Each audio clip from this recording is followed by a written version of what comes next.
Hi welcome to my mini vlog. ಇದು Tuesday vlog ಆಗಿರುತ್ತೆ. ಇನ್ನು ಟ್ಯೂಸ್ಡೇ ಶಾರದಾ ದೇವಿ ನಗರ ಹತ್ರ ಹೋಗ್ತಿದ್ದೆ.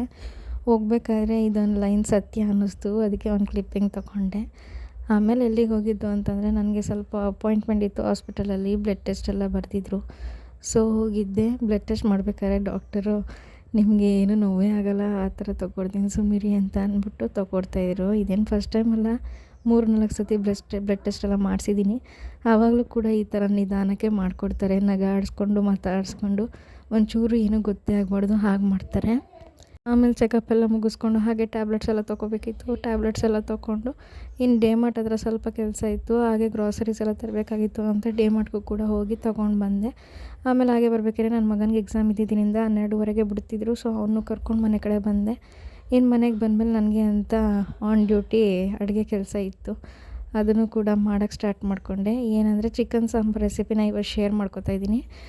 ಏನಂದರೆ ಸಾಂಬಾರು ಈರುಳ್ಳಿ, ಮಾಮೂಲಿ ಈರುಳ್ಳಿ ಎರಡನ್ನೂ ಕಟ್ ಮಾಡಿಕೊಂಡು, ಒಂದು ಟೊಮೆಟೊ ಹಾಕ್ಕೊಂಡು, ಸ್ವಲ್ಪ ಎಣ್ಣೆ ಹಾಕ್ಕೊಂಡು ಚೆನ್ನಾಗಿ ಫ್ರೈ ಮಾಡ್ಕೊಳ್ಳೋದು. ಆಮೇಲೆ ಒಂದು ಜಾರ್ಗೆ ಕಾಯಿ, ಖಾರದ ಪುಡಿ ಹಾಕ್ಬಿಟ್ಟು ಆ ಫ್ರೈ ಮಾಡಿರೋ ಈರುಳ್ಳಿ ಟೊಮೆಟೊನ ಅದಕ್ಕೆ ಹಾಕ್ಕೊಂಡ್ರೆ ಫೈನಾಗಿ ನೀರು ಹಾಕ್ಬಿಟ್ಟು ಪೇಸ್ಟ್ ಮಾಡ್ಕೊಬಿಟ್ರೆ ಆಯಿತು. ಆಮೇಲೆ ಒಂದು ಕುಕ್ಕರ್ಗೆ ಎಣ್ಣೆ ಹಾಕ್ಕೊಬಿಟ್ಟು ಚಿಕನ್ ಹಾಕ್ಕೊಂಡ್ರೆ ಆಯಿತು.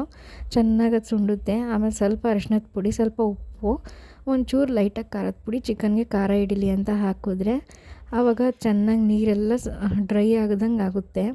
ಅದಾದಮೇಲೆ ಅದಕ್ಕೆ ಒಂದು ಸ್ವಲ್ಪ ಆಡಿಸಿರೋ ಖಾರನ ಉಯ್ಯೋದು, ಸ್ವಲ್ಪ ನೀರು ಹಾಕ್ಬಿಟ್ಟು ಕನ್ಸಿಸ್ಟೆನ್ಸಿ ನೋಡಿಕೊಂಡು ಲಿಡ್ ಕ್ಲೋಸ್ ಮಾಡಿದ್ರೆ ಆಯಿತು. ಸಿಂಪಲ್ಲಾಗಿ ಚಿಕನ್ ಸಾಂಬಾರು ರೆಡಿಯಾಗುತ್ತೆ. ನಮ್ಮನೆ ಕಡೆ ಎಲ್ಲ ಈ ಥರನೇ ಸಿಂಪಲ್ಲಾಗಿ ಮಾಡ್ಕೊತೀವಿ.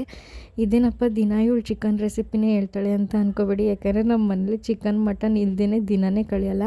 ಅದರಲ್ಲೂ ನನ್ನ ಹಸ್ಬೆಂಡ್ ಅದು ಮಾಡಿಲ್ಲ ಅಂತಂದರೆ ಊಟನೇ ಮಾಡಲ್ಲ, ಬಿಟ್ಬಿಡ್ತಾರೆ. ಥರ್ಸ್ಡೇ ಒಂದು ದಿನ ಬಿಟ್ಟು ಇನ್ನು ಮಿಕ್ಕಿದ ಎಲ್ಲ ದಿನವೂ ನಾನ್ ವೆಜ್ ಇದ್ದಂಗೆ ಇರಬೇಕು ಅವ್ರಿಗೆ. ಅದಕ್ಕೋಸ್ಕರ ನಾನು ಯಾವಾಗಲೂ ಜಾಸ್ತಿ ನಾನ್ ವೆಜ್ ರೆಸಿಪೀಸ್ನೇ ಶೇರ್ ಮಾಡ್ಕೊತಾ ಇರ್ತೀನಿ.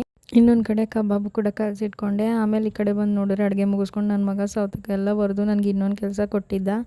ಆಮೇಲೆ ಸರಿ ಅಂತ ನನ್ನ ಹಸ್ಬೆಂಡ್ಗೆ ಊಟಕ್ಕೆಲ್ಲ ಬಡಿಸ್ಕೊಟ್ಟೆ. ಅವರು ಕೂಡ ಊಟ ಮಾಡ್ಕೊಂಡು ಕೆಲಸದ ಕಡೆ ಹೊರಟರು. ಆಮೇಲೆ ನನ್ನ ಮಗ ಈ ಥರ ಜುಟ್ಟು ಕಟ್ಕೊಡು, ನಾನು ಕೃಷ್ಣನ ಥರ ಆಡ್ತೀನಿ ಅಂತ ಅಂದ್ಬಿಟ್ಟು ಆಟ ಆಡ್ತಾಯಿದ್ದ. ಈ ವ್ಲಾಗ್ ಇಷ್ಟ ಆಗಿರೋ ಲೈಕ್ ಮಾಡಿ, ಸಪೋರ್ಟ್ ಮಾಡಿ. ಹಾಗೆ ನೆಕ್ಸ್ಟ್ ವ್ಲಾಗಲ್ಲಿ ಸಿಗೋಣ. Thank you, bye.